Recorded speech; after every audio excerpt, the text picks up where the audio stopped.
would bring an offering to the Lord, you shall bring your offering from the cattle, from the herd, and from the flock. In the courtyard that lay before the Heichal stood the great altar. From the soft earth here, God formed the body of the first man, Adam. And it was here that Noah came from Mount Ararat to offer sacrifices of thanksgiving to God after the floodwaters had subsided.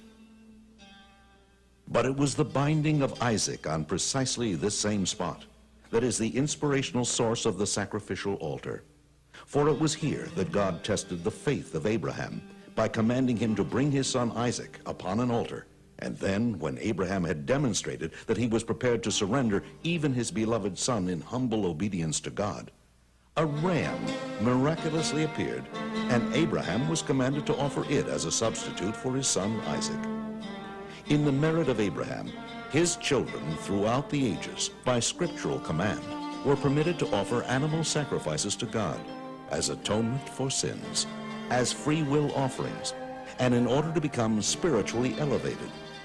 The sacrifice could be large or small animals, or pigeons, or doves, or if the person had limited means, even a modest gift of fine flour. And accompanying this service, and raising the entire experience to the most exalted of spiritual levels, was the most glorious musical pageantry the world has ever known. It is recorded in the book of Chronicles that 4,000 musicians played at the dedication of the first temple. One of the remnants of the actual music of the Holy Temple that we still have is the blessing of the congregation by the Kohanim, the priests.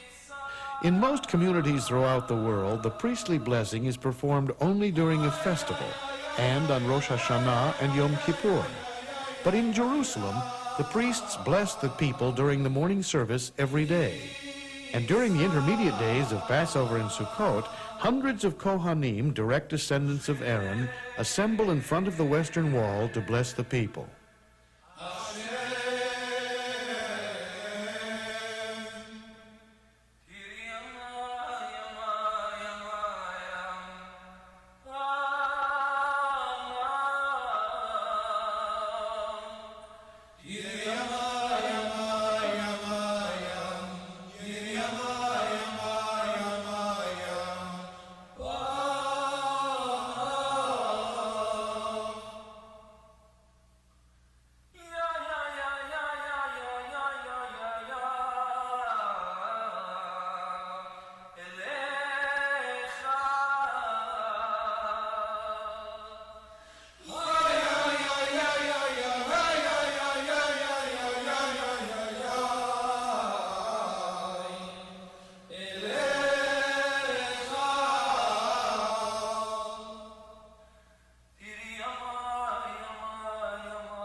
Just beyond the courtyard of the great altar was the chamber of hewn stone.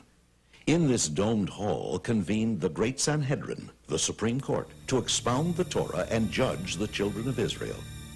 Scholars and disciples by the tens of thousands were attracted by the presence of the greatest masters and leaders in the Jewish spiritual world.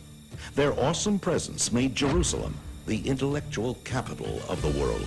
When God commanded Moses to gather 70 wise men of Israel who would stand alongside him, this was the formation of the first great Sanhedrin.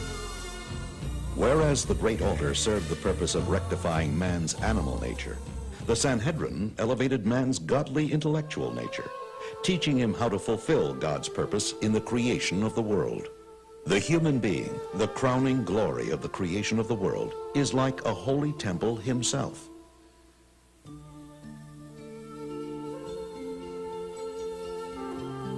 His intellect corresponds to the Holy of Holies, his love of God to the menorah, his sense of reverence to the table of the 12 loaves, his quality of mercy to the golden incense altar, his faith and trust to the basin and laver from which the priests washed and purified their hands and feet, his foundation and regal bearing to the great altar.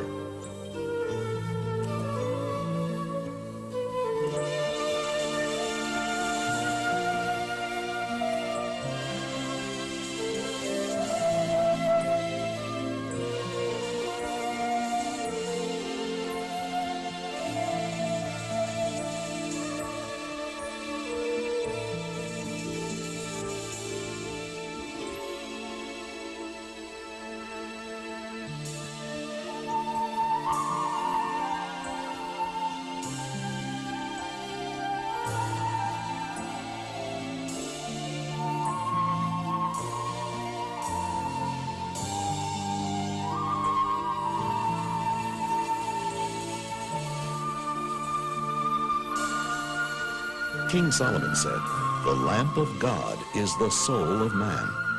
Indeed, man is the vessel for the godly light in this world.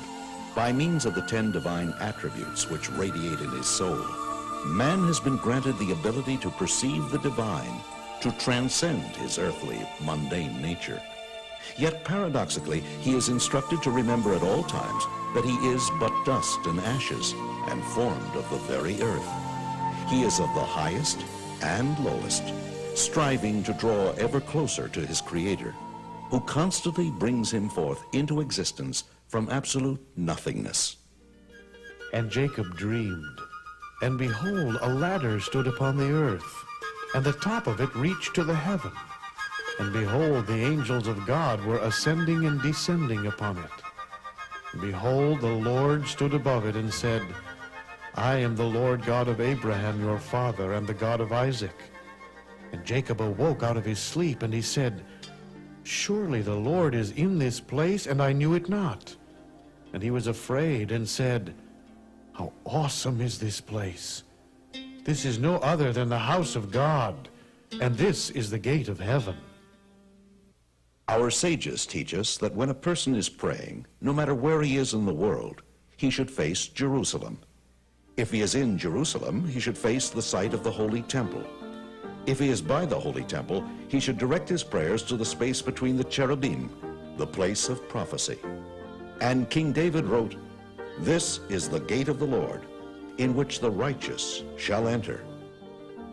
As for why the Western Wall has become the most cherished site of the Jewish people, it is because this outer wall of the Temple Mount was built from funds contributed by the poor. So precious were these gifts that God decreed his divine presence would never leave the Western Wall, even after his house was destroyed, even during the long, bitter years of exile. And when the Sanhedrin is once more called together by our righteous Mashiach, the Messiah,